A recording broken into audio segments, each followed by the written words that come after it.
जिस तरह रावण को अपने सोने की लंका पे बहुत घमंड था, ठीक उसी तरह पाकिस्तानियों को भी अपने बॉलिंग पे उतना ही घमंड था।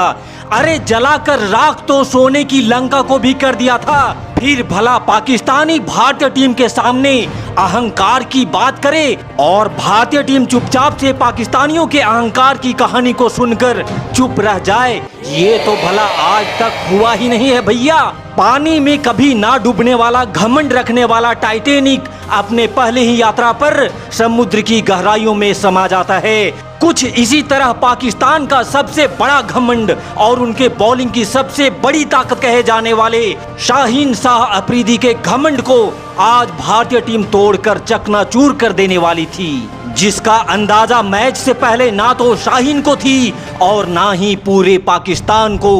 अपने इसी बॉलिंग के घमंड में चूर पाकिस्तान के कप्तान बाबर आजम ने टॉस जीतकर पहले गेंदबाजी करने का फैसला लिया। भारतीय टीम ने खुशी खुशी पाकिस्तान के इस आमंत्रण को स्वीकार किया और रोहित शर्मा के साथ शुभमन गिल भारतीय पारी की शुरुआत करने आए और आते ही पहले ही ओवर में कप्तान रोहित शर्मा ने शाहीन की बॉल पे एक जबरदस्त छक्का जड़कर अपने इरादे साफ कर दिए थे। जिस शाहीन के घमंड में चूर पाकिस्तान की टीम इतना उछल रही थी, पहले ही ओवर में उसको छक्का खाते देख पूरा पाकिस्तान ये समझ चुका था कि आज मामला कुछ अलग लग रहा है भैया।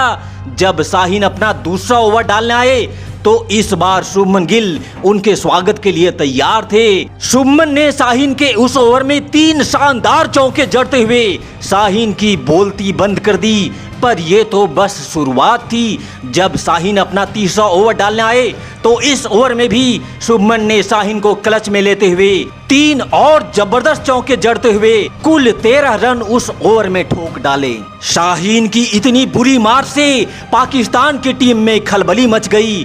त्राही त्राही करते शाहीन को बॉलिंग से ही हटा दिया जाता है।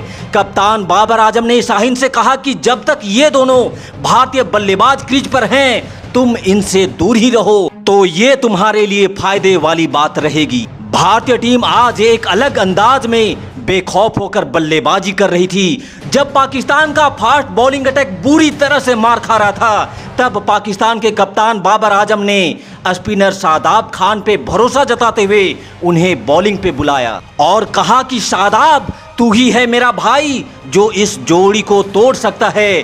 पर पाकिस्तान के लिए उसके हालात यहाँ और भी ज्यादा बिगड़ने वाले थे, क्योंकि रोहित शर्मा ने शादाब के उस ओवर में 2 छक्के और 1 चौका जड़ते हुए कुल 13 रन इस एक ओवर में ठोक डाले। फिर शादाब के पीछे रोहित इस तरह से भागे कि जब शादाब अपना दूसरा ओवर डालने आए तो यहाँ भी रोहित ने शादाब को नहीं बख्शा और 1 छक्का और 1 चौका लगाते हुए कुल 12 रन बटोरे। रोहित शर्मा ने शादाब की मात्र 12 गेंदों पर 31 रन ठोक डाले। बैक टू बैक बाउंड्री से रोहित शर्मा के साथ शुभमन गिल दोनों ने अपना अर्धशतक पूरा किया, लेकिन फिर एक अच्छी शुरुआत के बाद अचानक से भारतीय टीम को बैक टू बैक 2 झटके लगे। 17वें ओवर में 56 रन बनाकर पहले रोहित शर्मा आउट हुए, वहीं अगले ही ओवर में 58 रन बनाकर शुभमन गिल की पारी भी समाप्त हो जाती है। यहाँ से केएल राहुल और विराट कोहली की जोड़ी भारतीय पारी को आगे बढ़ा रही थी, लेकिन तभी बारिश के कारण मैच रोक दिया जाता है। क्योंकि इस मैच के लिए एक अलग से रिजर्व डे रखा गया था, इसलिए अगले दिन फिर से मैच चालू हुआ और भारतीय पारी की शुरुआत वहीं से होती है जहां पहले दिन का खेल रुका था। विराट और केएल राहुल की जोड़ी मैदान में अपना पैर जमाए हुई थी। शुरुआत में दोनों बल्लेबाजों ने थोड़ा समय लेते हुए सिंगल डबल से गेम को आगे बढ़ाया, लेकिन जब इनकी आंखें बॉल पे जम गई तो इन दोनों बल्लेबाजों ने पाकिस्तानी गेंदबाजों के ऊपर कहर बरसाना चालू कर दिया। राहुल और विराट के चौके छक्कों से पाकिस्तानियों के मुंह सूखने लगे थे, क्योंकि यहां से पाकिस्तान को अपनी हार साफ झलकने लगी थी। जिस पाकिस्तान को अपने बॉलिंग पे इतना घमंड था, उसका इतने बुरे तरीके से राहुल और विराट कुटाई कर रहे थे, जिसे देखकर एक बार फिर से पाकिस्तान में टीवी के फूटने की आवाज आने लगी। बाबर की सेना ने अपना पूरा दमखम लगा लिया, लेकिन अंत तक वो राहुल और विराट की जोड़ी को तोड़ नहीं सके।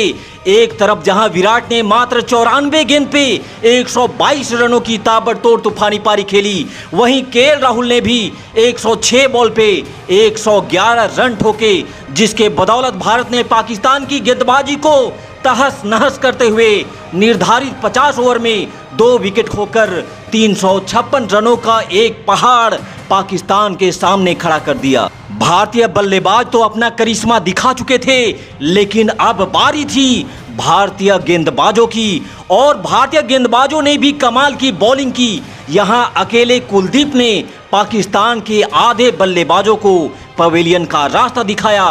पाकिस्तान की पूरी टीम 32 ओवर में ही मात्र 128 रनों पे ऑल आउट हो गई, और भारत ने एक बार फिर से पाकिस्तान का घमंड तोड़ते हुए उसे 228 रनों से करारी हार का मजा चखाया। तब से लगातार तड़ातड़ पाकिस्तान में टीवी फोड़े जा रहे हैं और हिंदुस्तान में जश्न का माहौल चल रहा है। तो हमारे जश्न के इस माहौल में आप भी सम्मिलित होते हुए वीडियो को लाइक करके हमारे चैनल को जरूर सब्सक्राइब करिएगा। Thanks for watching this video. जय हिंद, वंदे मातरम।